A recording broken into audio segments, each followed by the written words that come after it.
Any reproduction or retransmission of this broadcast is strictly prohibited without written consent of WSTU. It's time to call in with your questions and comments at 220-9788, 220-WSTU. And now, here's Casey Ingram.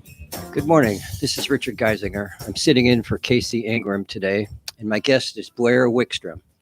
Blair currently sits on the board of directors of the Rivers Coalition, Friends of the Everglades, and Bull Sugar, all nonprofit organizations formed to protect our natural resources, including the Everglades and all of our water-related bodies.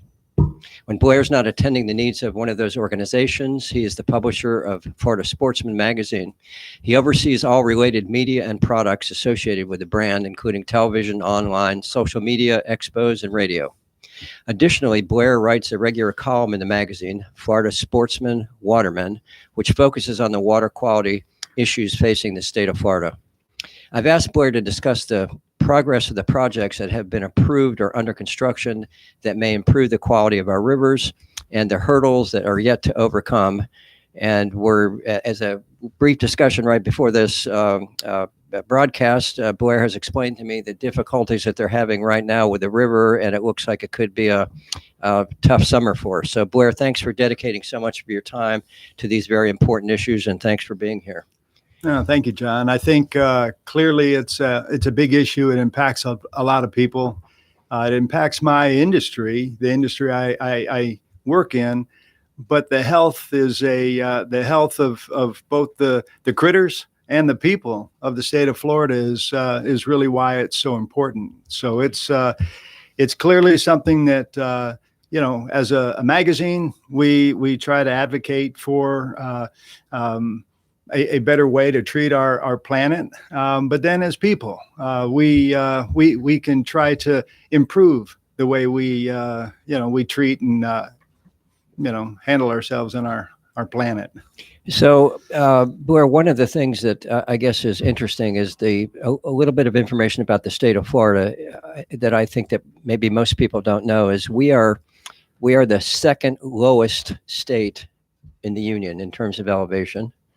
We have the second longest shoreline other than Alaska, and we have the third most populated state in the United States. And all that's kind of interesting, but how does that affect us? And basically what it does, and 76% of our population is on or near the shoreline. So we have a state that's very environmentally sensitive, right? We have most of our population living along the coastline, which draws down fresh water.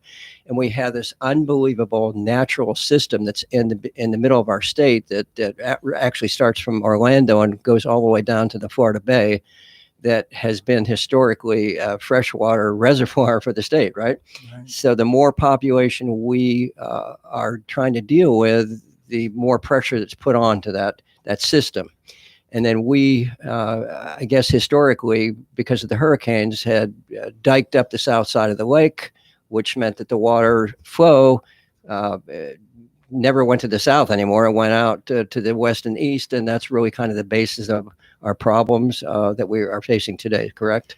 Yeah, I mean, this went back to the hurricanes you mentioned in 1926 and 1928, and which resulted in some flooding south of the lake. Not to minimize that, but what we ended up doing really for the most part was over draining the Everglades in order to develop South Florida.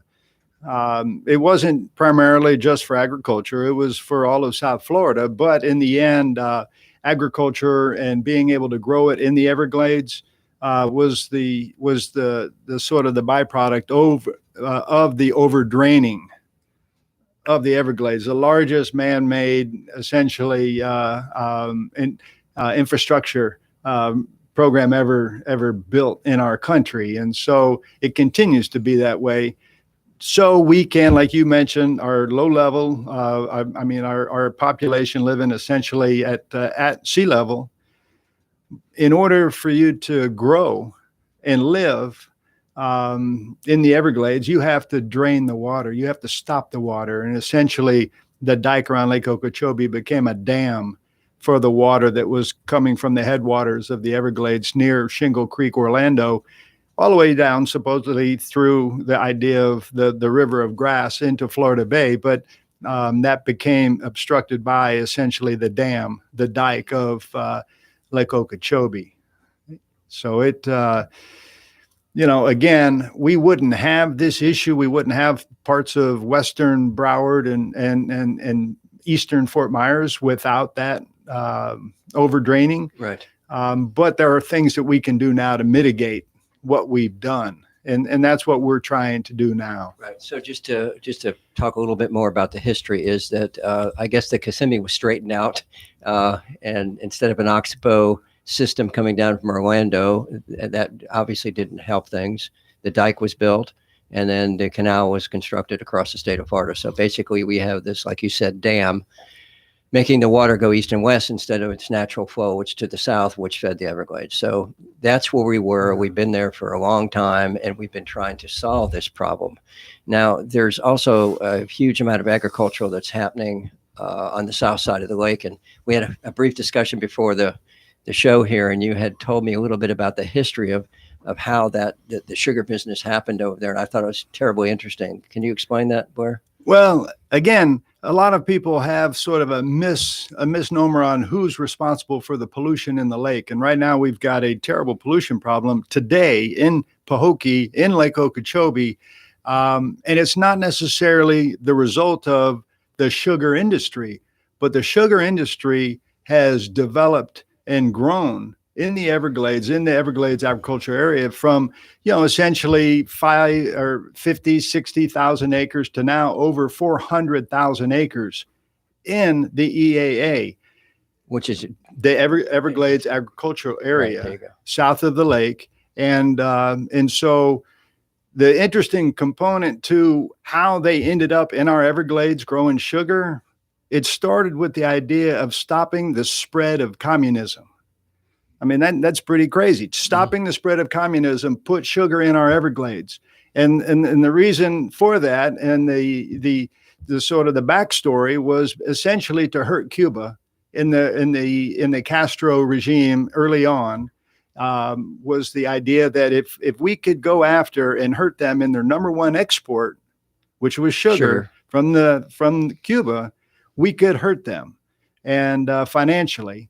And we could potentially, at that point, stop any kind of spread of communism by making, the ability to grow sugar in the Everglades, which is underwater, which we had to overdrain in order to do it. And so the only way we were able to do it is to financially support that industry, which makes it crazy. This is the industry that drives water management, and it's the industry that, for the most part, couldn't exist without us giving them public support.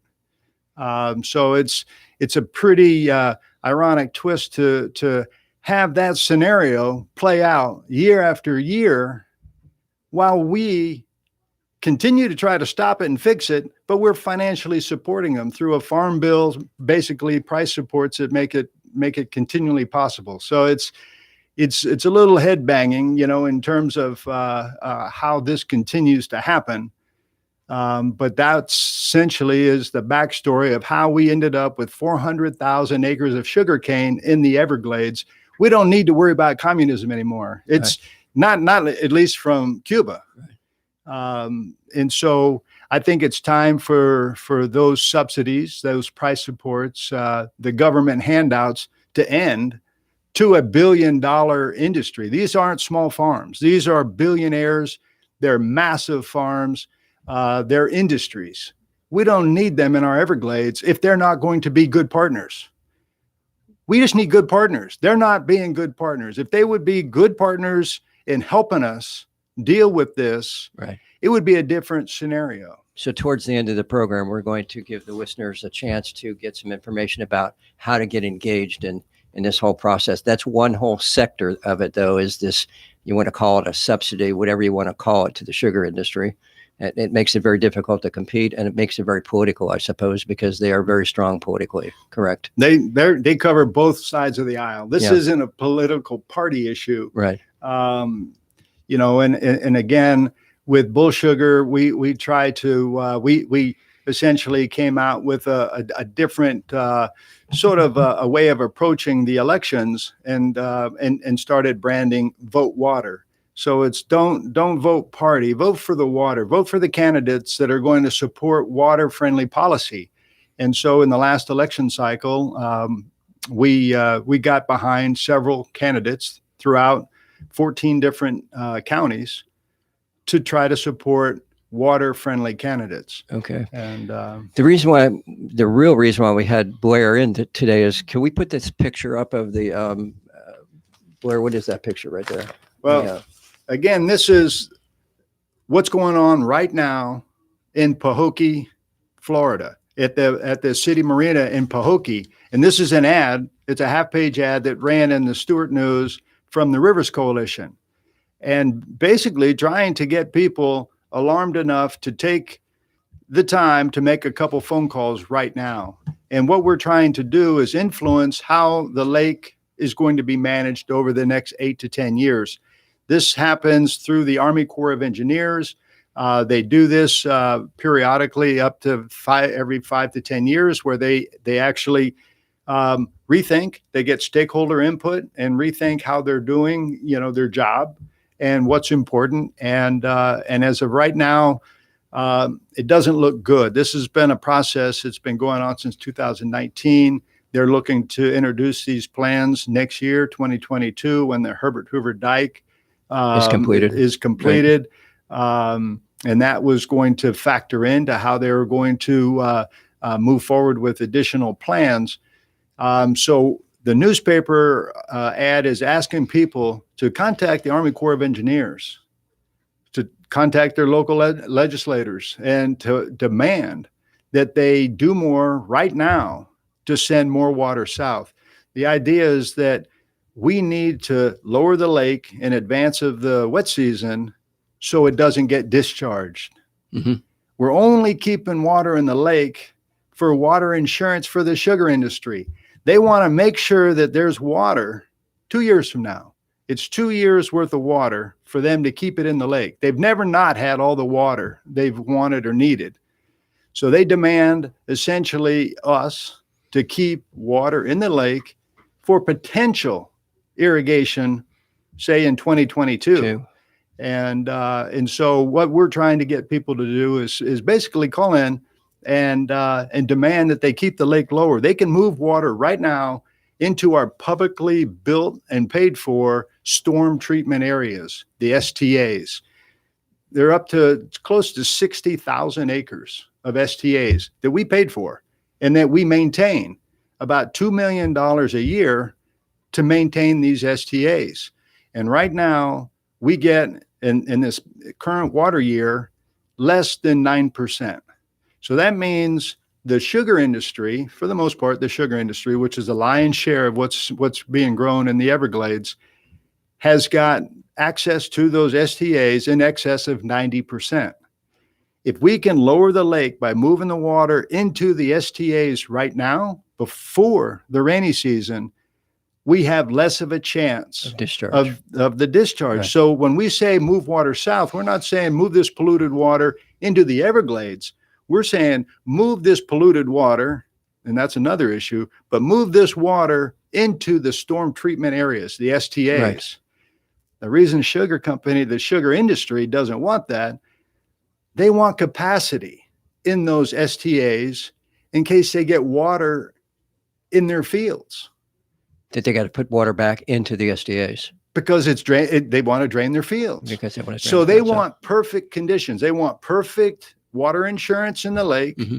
and they want all the capacity to be able to drain their fields in case they get water in a like we did a couple years ago in May, where we got 2 weeks of solid rain, and they had to pump it out, right? And they were pumping their fields, so right. they want to make sure that there's capacity in the STAs, right. But we want them to lower the lake.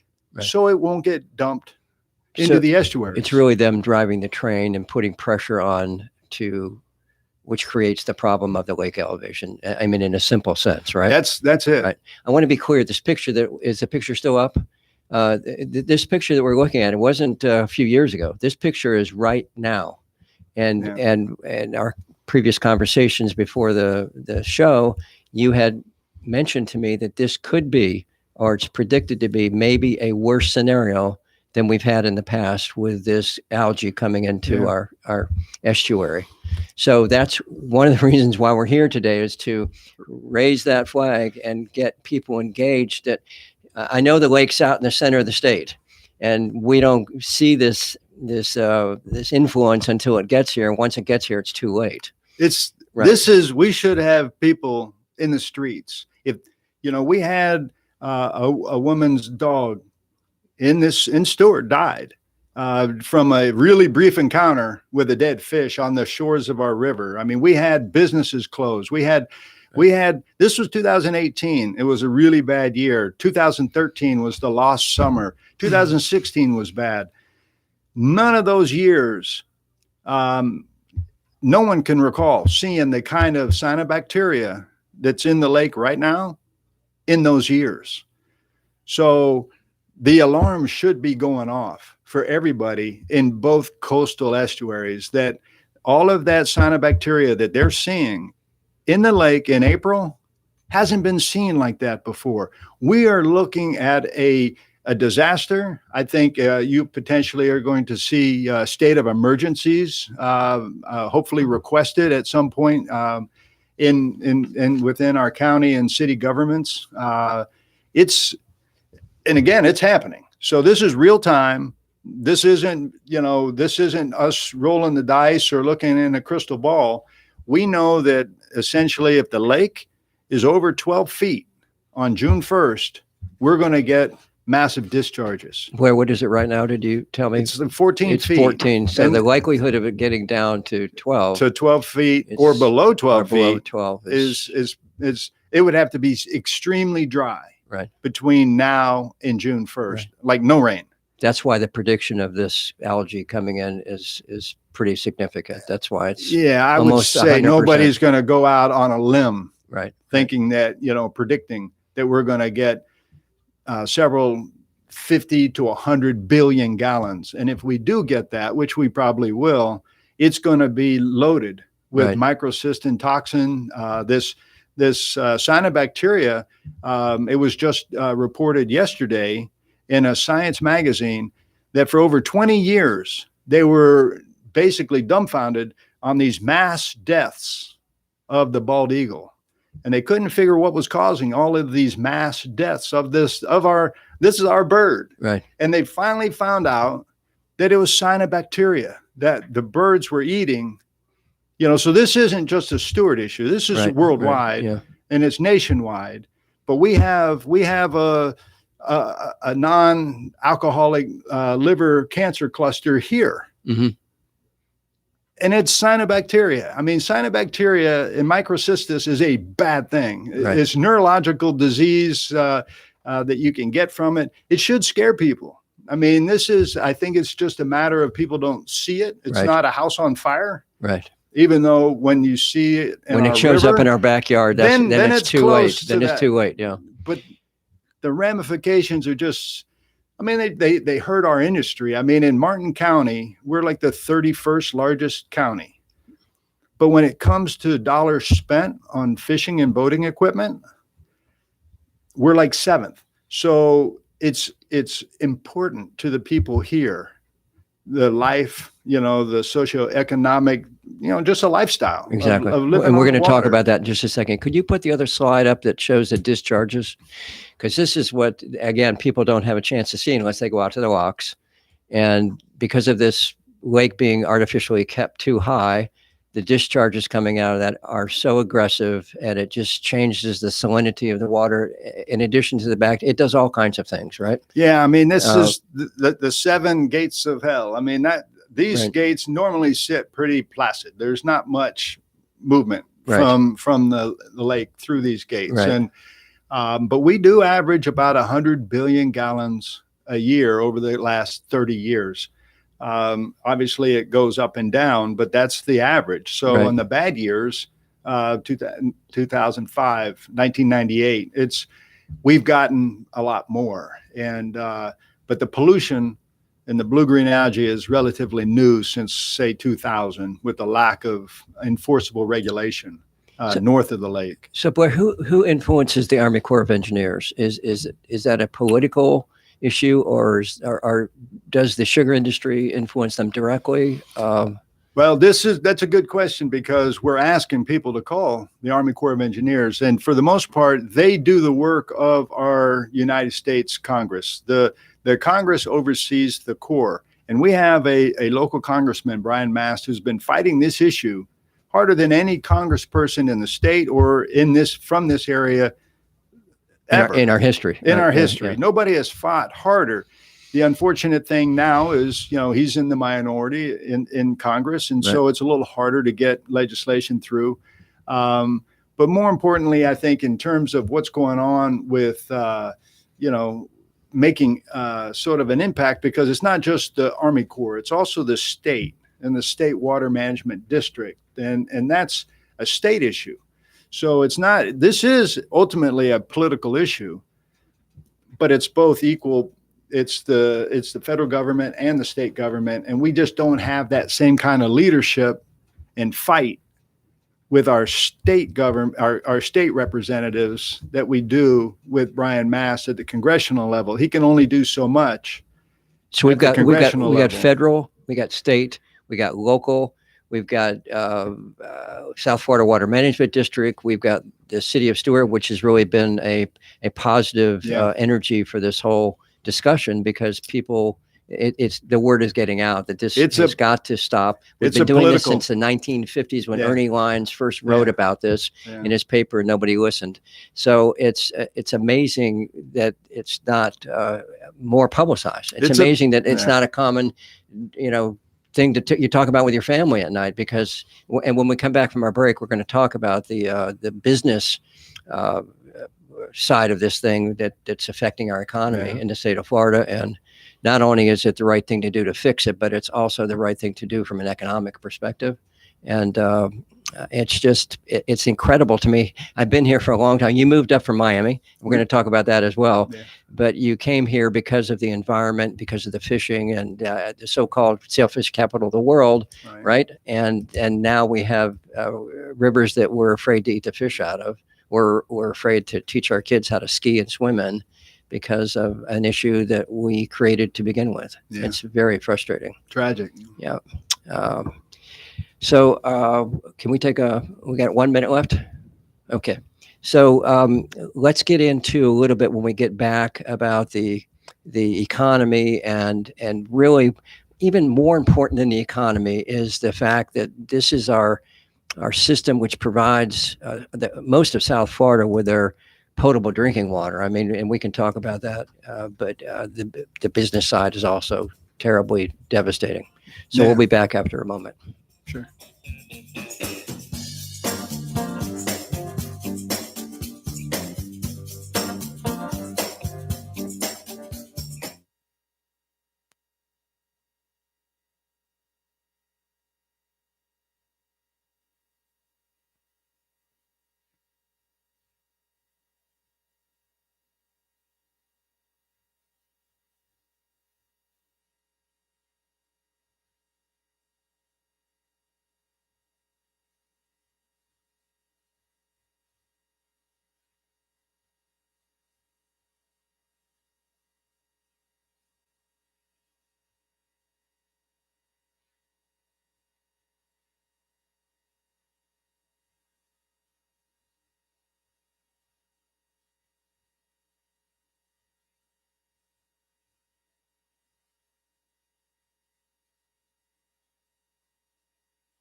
So, Blair, we talked a little bit about the right thing to do, putting aside the economic consequences of not correcting this problem. The right thing to do, because the water, most of the freshwater system in the southern part of our state relies on a healthy a healthy lake, a healthy Everglades. And the only way to make that healthy is to get clean water going into the lake and clean water going out to the lake going south. So it seems simple. There's a lot of players involved, and it's just the right thing to do. I mean, that's the way that Florida was before we came and built the dike. But by not doing that, we also have pretty extreme economic consequences to our area. And again, before the show today, you were telling me that you moved up here from Miami. One of the reasons why you moved your business up here was because we had this pristine environment. Fishing was appreciated and it was protected, and now as a result, we're talking about things that we never thought we'd talk about before, which is just algae and these discharges. So yeah, no, touch on that a little bit if you would. We again, looking at sort of a place where we would come and vacation from Miami, to think about this as a place where we could move our company was a dream.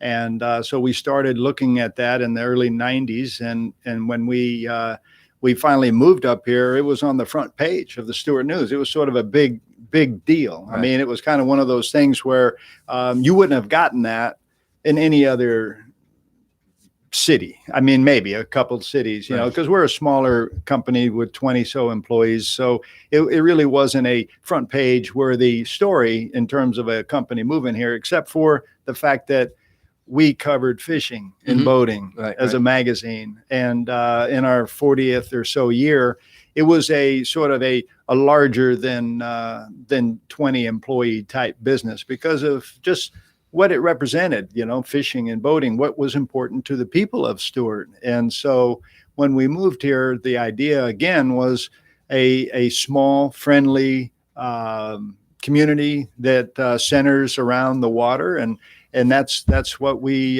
sort of counted on. And then we went and came right into 1998. There was massive discharges, there was fish legions, there was all sorts of issues that we knew about, but when you see it firsthand, because we bought waterfront property for our office on the South Fork, we had a couple of the people, staff bought waterfront residences, and it's not that we felt responsible for them, but in a way we did. We moved the company, and so now here we are.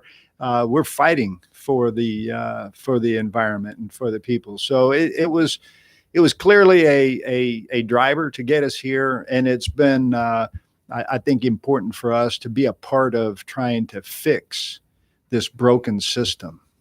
Well, I mean, I think that anybody that has been here, the estuary is a very, very important aspect of our economic well-being in the area. But first of all, we're glad you came up from Miami, and we really appreciate the time and effort that you have put into this.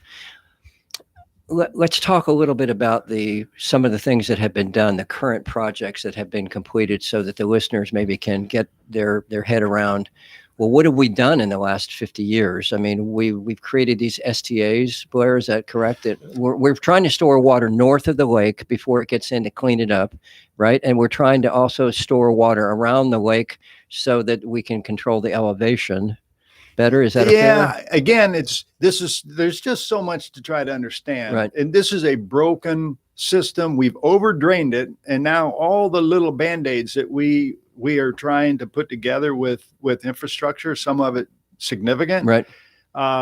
It's just not enough. It's not going to be enough. And we need essentially just more natural flow. We need more natural storage. We need more natural treatment. We're not going to get what we had hoped for when we, in 2007, we had a deal with at the time, the governor, Charlie Crist, to buy out U.S. Sugar, right. 180,000 acres. That would have been a significant chunk. The Senator Joe Negron, his bill, Senate Bill 10, was to get 60,000 acres of storage and treatment in the EAA, the Everglades Agriculture Area, south of the lake. It ended up being no additional land and 10,000 acres, and just not enough, even though we want it. We want the infrastructure. It's good, But what we'd rather have right now to affect this summer and next summer and the summer after that, because this infrastructure is not going online for 10 plus years, we need an operational change. We need priorities to change. Right now, the Army Corps of Engineers, the South Florida Water Management District, they don't prioritize the ecology, the environment, or humans.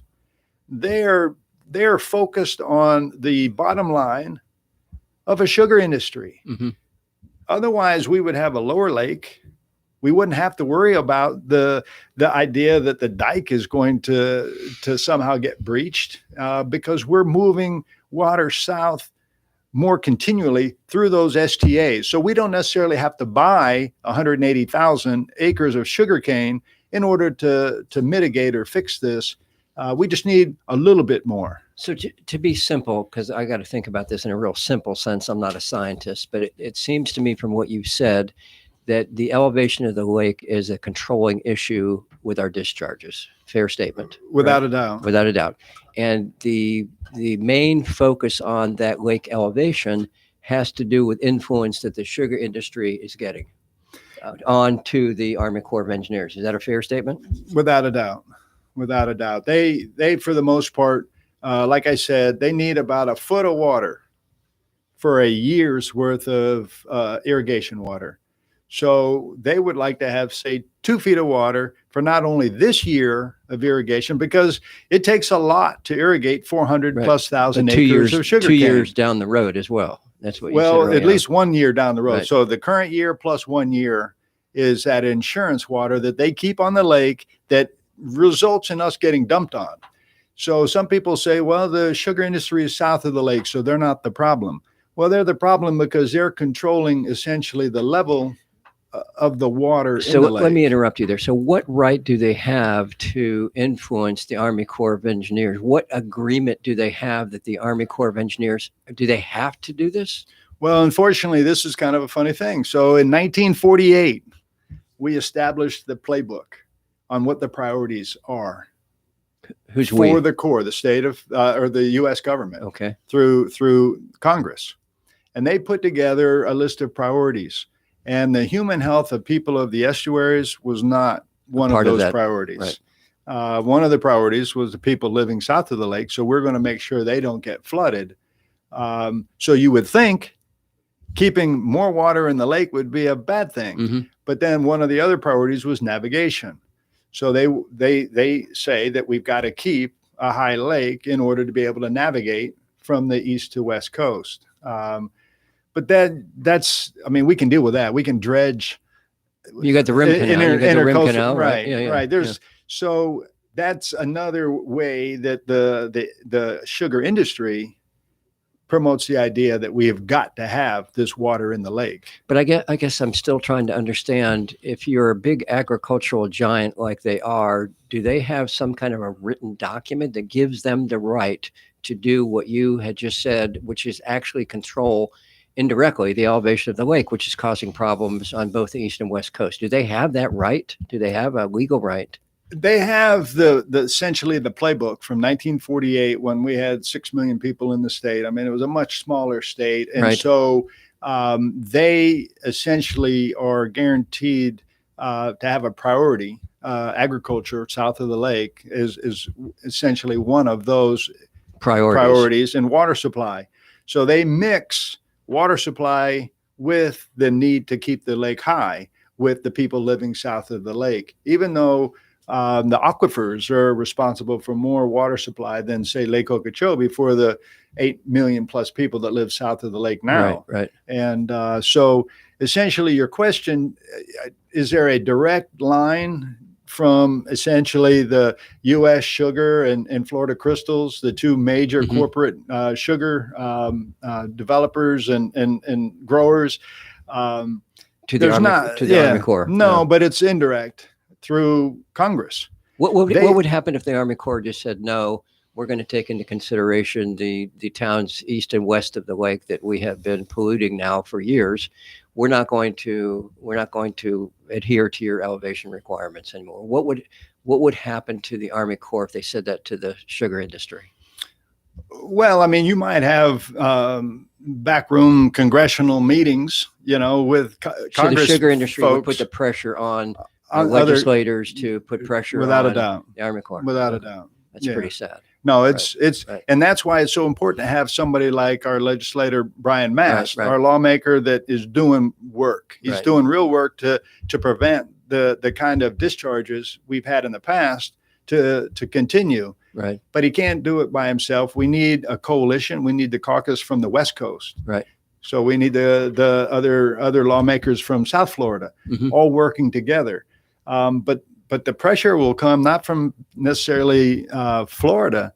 It'll come from, like, say, Ohio or Michigan or other places around the country where the sugar industry influences political leaders all over. And then it becomes it's sort of a you scratch my back, I'll scratch yours. Well, if you want me to support, say, getting rid of the sugar supports, well, then, you're going to have to do, something really egregious, because that's a big deal to try to end those. It's politics at its worst. Yeah.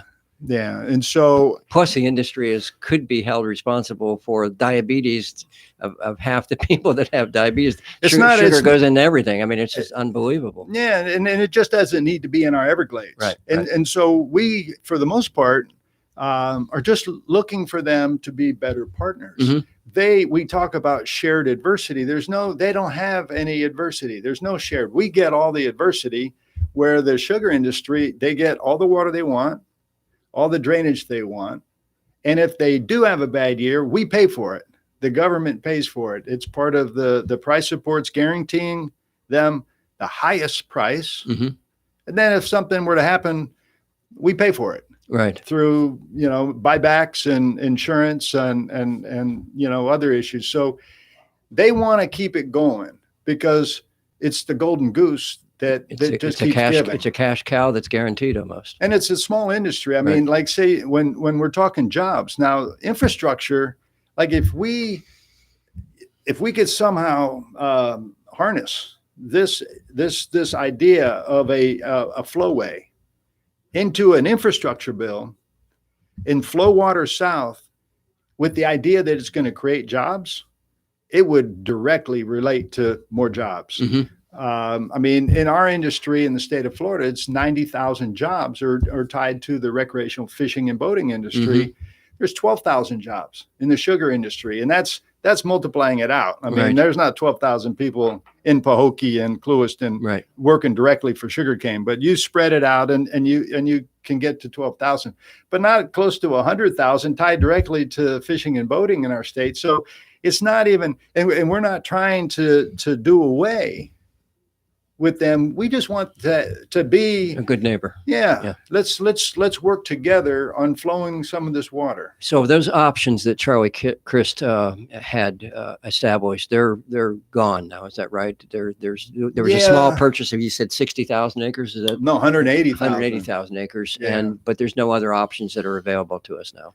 No, it's going to probably take new negotiations, a new deal. We lost unfortunately, in the sort of the sausage making of Senate Bill 10, we lost ability for eminent domain, where we could just go in, but the federal government could still go in and take land. But, we have the money through Amendment 1.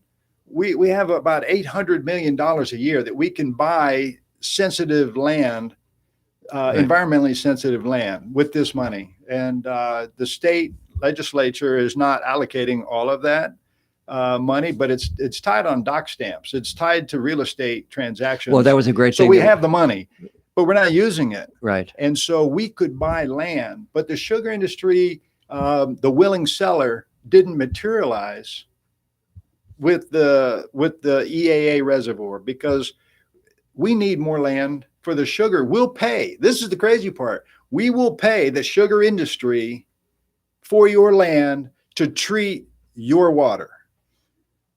I mean, we're going to give them millions of dollars to treat their water, not the state's water, not anybody else's water. We want to treat their water, because right now we're treating their water, but we don't have any room to move our water, the state's water, south, because they're basically filling up any of the treatment areas with their water.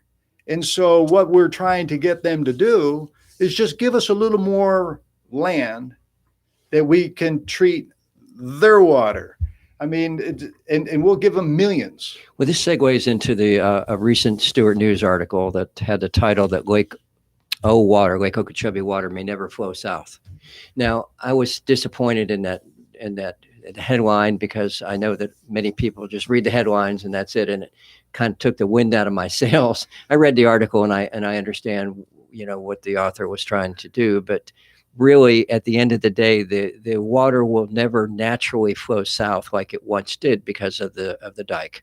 But there are ways to get the water, through that dike and get it into the Everglades, which is what we need to do, right? I think, again, I think what Ed was feeling when he wrote that article was the idea that we're not going to get that river of grass. We're not going to.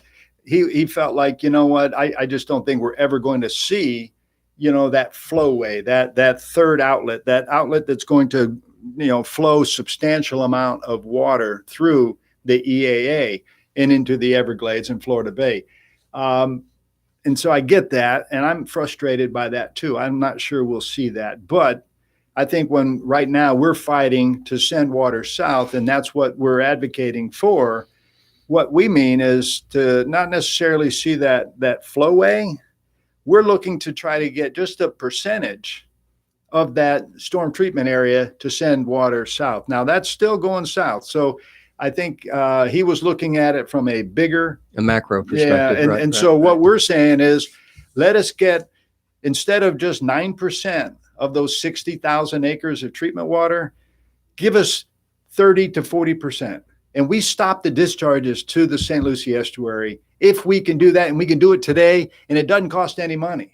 This won't take the infrastructure, the billions of dollars, the years, waiting to build reservoirs and 30-foot high walls and stuff. It could be done with operational change, just saying we're going to move a little bit more lake water into these STAs during the dry season. We can do that now. And that's what has to happen by calling the Army Corps of Engineers and say, we need more water going south, not like what Ed's thinking, in the big flowway, but just incremental. So again, it's the Army, into the STAs. It's the Army Corps of Engineers that's going to ultimately make this decision as to how they manage the system, right? So they're still getting influence from sugar. The influence has got to be equally strong from the other side about the estuaries, and the state. Right? The state's very involved. They're partners. Right. And so the South Florida Water Management District is equally important with getting water from the lake into the STAs. And our state representatives are not doing enough to make this happen. They're not in Tallahassee advocating for this. They're not in Tallahassee creating legislation or bills to do this. Do you have any idea why? I mean, you would think that you and I are sitting here talking about this idea, and I happen to think it's one of the biggest challenges that the state faces right now. I don't know any other challenge. Single largest. So why wouldn't the legislators be having this discussion up there? Is there any particular? No, this is crazy. In Tallahassee, if you walked around, there wasn't a lot of people walking around the Capitol this past session. Right. But I promise you, the 20 lawyers and lobbyists representing Big Sugar were walking around.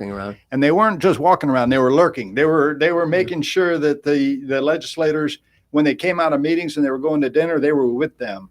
There wasn't probably a person in this session that wasn't personally approached by a sugar lobbyist. I would go out and say that without a doubt, they were approached by a sugar lobbyist on multiple occasions.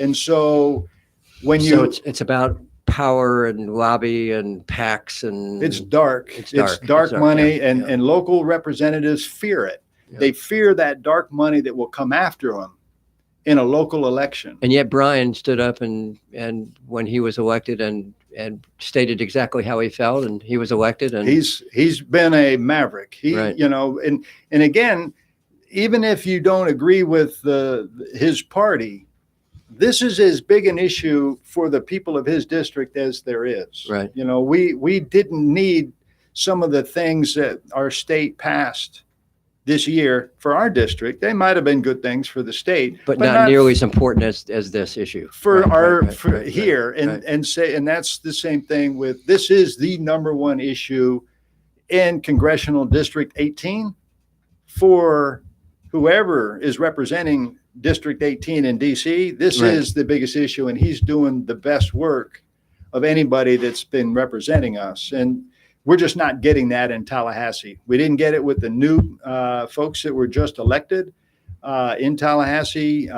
We didn't get it with the people that have been here. So when we conclude the program, though, we're going to give the listeners a chance to see a video, and we're also going to hopefully be able to give them some information about how to get their legislators engaged.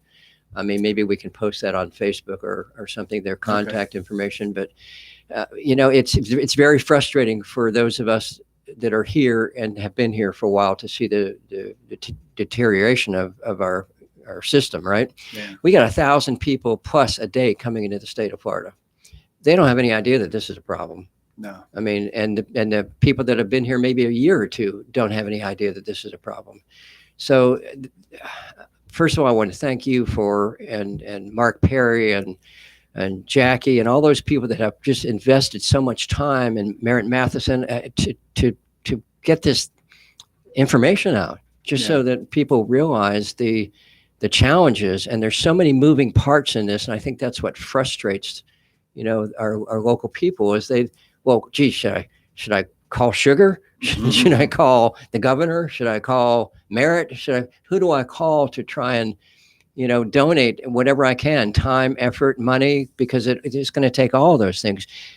The tough part for me to get my head around is the idea of trying to compete against $1 billion industry that's had their kind of hands on the throat of politicians for years and years and years.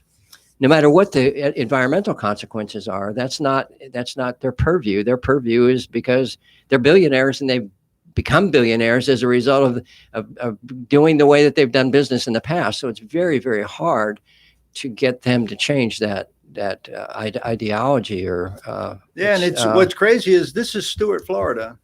It's not a company town like Lewiston. You know, I mean, this isn't Big Sugar here, but you know what? They've come in. The Chamber of Commerce, the Economic Development Council, they will not stand up to this corruption when they should. And it's because they're corrupted. It's because U.S. Sugar comes in, they live here, and they give more money to our chamber and more money to the Economic Development Council to get that. Kind of sort of a wink and a pass. Priority. They get priority. And so the businesses here, they're greatly impacted by dirty water. We fall off the list of the town you want to visit when you see this nationwide, which you're going to see again this year. So it's going to affect the veterinarians. It's going to affect the not just the fishing guides, because we always focus on fishing guides and single location resorts and people that cater to the fishing industry. But when you have like thousands of people change their plans to no longer come here during the summer, when we already don't have an influx of a lot of people because they've moved, they've gone north, what are we going to do?